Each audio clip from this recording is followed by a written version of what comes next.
morning mga ka-DIYer ko. Dito na naman tayo. May check-in tayo ngayon dito sa service car natin. Nagmi-misfiring siya. Meron siyang misfiring. Ang model ng sasakyan ay Ford Falcon BF 2006 model. Okay. Try kong pakita sa inyo, start ko yung sasakyan. Kung makikita sa video na yung pag-shake niya, yung pag-ride nung makina, yung misfiring niya, ha? Check natin. Ito na siya mga ka-DIY. Alam ko kung makikita nyo dito yung pag-misfire niya, lalo pagka tinataas yung RPM. Bali, sabi nga nung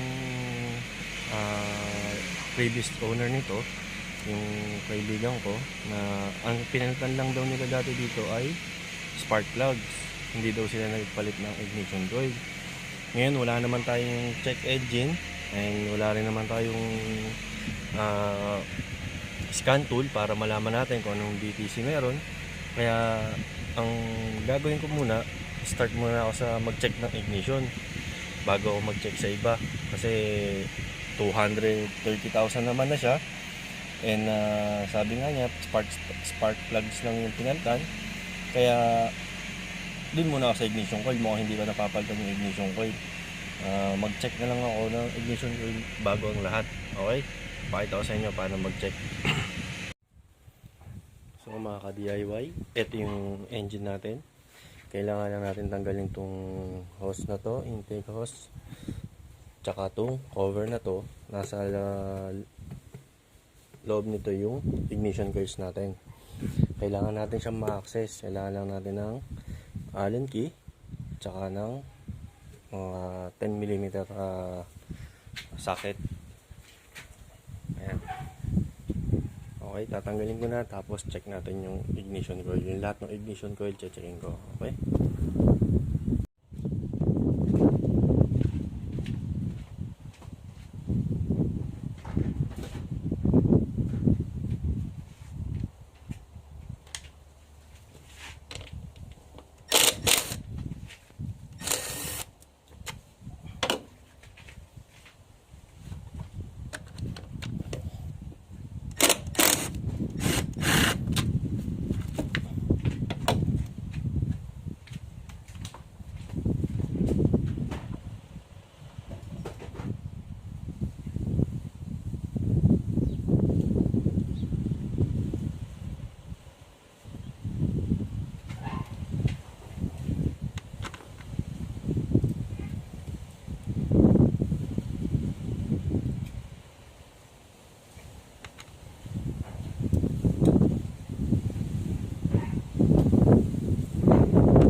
mga DIY. Ayan mga DIY, tanggal na natin yung cover. Ngayon, ito na yung ignition coils natin. Isa, dalawa, tatlo, apat, lima, anim. Meron tayong 6 ignition coils sa engine na to. Ngayon, ang gagawin natin, start natin yung engine. Tapos, ito yung isang way para mag-check kung may problema ba yung ignition coil natin. Lalo na dahil sa mga walang tools, sa large scan tools, yung ganyan. Start natin yung engine, and then isa-isa natin siyang iangat. Ngayon, dapat ang magiging reaction ng engine natin is mas magwa-weld siya pag inangat natin yung isang ignition coil. Meaning, pagka yun yung naging nag-wild, ibig sabihin nun, nagpa-function pa ng maayos yung ignition coil natin. Kaya, ibig sabihin, okay pa. Ngayon, pagka hindi siya nag-wild, stable pa rin yung ang makina natin. Pag tinanggal natin ang ignition coil, ibig sabihin nun, defective na ang ignition coil natin. Hindi na siya nagpa-function ng maayos. Kaya, hindi na apektuhan yung performance ng engine. Ngayon, try natin i-start and papakita ko sa inyo, okay? Ayan, yung start na. Try natin tanggalin itong cylinder 1.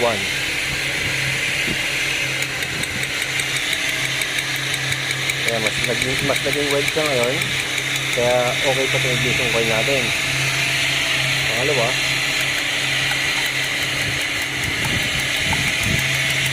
Ayun, natanggal na yung cover ng ignition coil. Na-stuck na dun. Kaya check natin mamaya yung boot na yan kung okay pa. Saka na, makikita naman natin ang hina ng spark.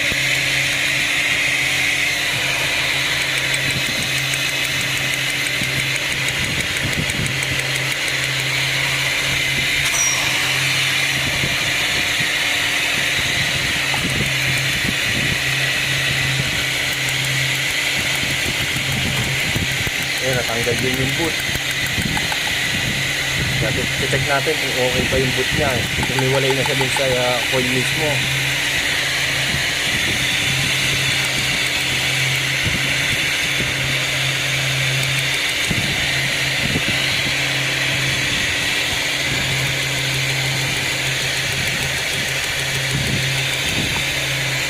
Ayun yung isang way ng pag-check natin. Ngayon, check din natin yung spark kung meron siyang spark bawat ignition coil. Okay? Bali, hindi ko na na-videoan yung spark test ang gamit yung test light kasi nga walang mag-ahok ng camera, ang hirap. Tinag ko naman siya, merong iba na yung natanggal yung boot, mahina yung spark niya, hindi na ganun kalakas. Hindi ko lang maipakita kasi walang mag-ahok ng camera natin. Kaya try kong palitan yung ignition coil kung magiging okay siya. Ito mga ka-DIY yung bago nating ignition coils. Aftermarket lang siya. Hindi siya ganun kamahalan.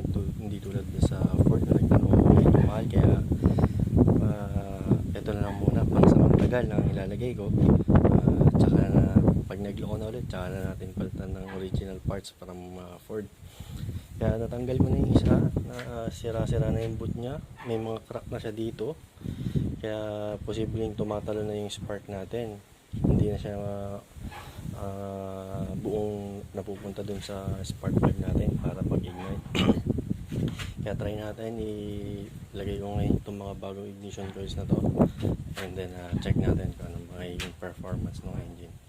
Ayan siya. Yung test light nga pala ginamit yan, yung pag-check ng spark. Nag-spark test ako gamit yan. Hindi ko na napakita kasi hindi ko makawakan yung camera para mapakita sa inyo. Okay? I-fix ko lang muna itong mga bagong ignition coils. Ayan mga ka-DIY, nakabit ko na yung bagong ignition coils. Test drive ko muna siya. Tignan ko kung ano magiging performance. Hindi ko siya ma-start na matagal dito dahil baka natutulog yung kapitbahay, mga barangay pa ako. Okay, update ko kayo after ng test drive ko. Tingnan ko kung anong mangyayari. Okay, Bye. Ayan mga ka-DIY, ito test drive ko na siya ngayon. So far okay naman yung RPM niya, hindi na siya nag-high RPM ng kusa. Minsan kasi nung di pa ako nagpapalit na ignition coils, yung may misfiring pa siya, ang taas nung RPM niya, nag 1,500 siya. Ngayon mukhang well and good. Tignan natin, check natin, test drive ko muna. Okay, bawal camera dito eh. Okay mga ka-DIY, na-test drive ko na siya. Okay naman yung ignition coils niya ngayon. Hindi na siya nag-misfire, nawala na yung misfire niya kahit nasa low speed saka high speed. Ngayon ito yung bago ignition coil. Tulad ng ginawa ko kanina, yung tinatanggal natin yung ignition coil, yung pag-check para malaman mo kung okay pa siya. Sample ko sa inyo, itong isa, itatanggal ulit tayo. Tapos obserbahan niyo yung reaction ng engine pagka inangat yung ignition coil.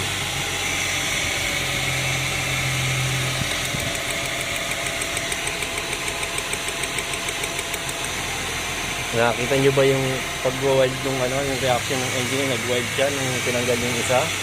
Ulitin ko ha.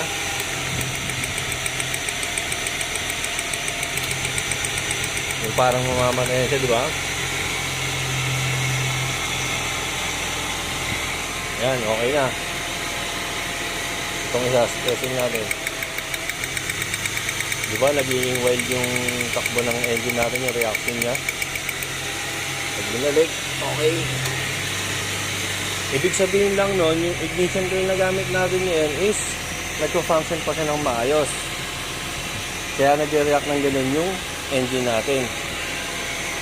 So, okay na, well and good na. Ibabalik na natin yung cover.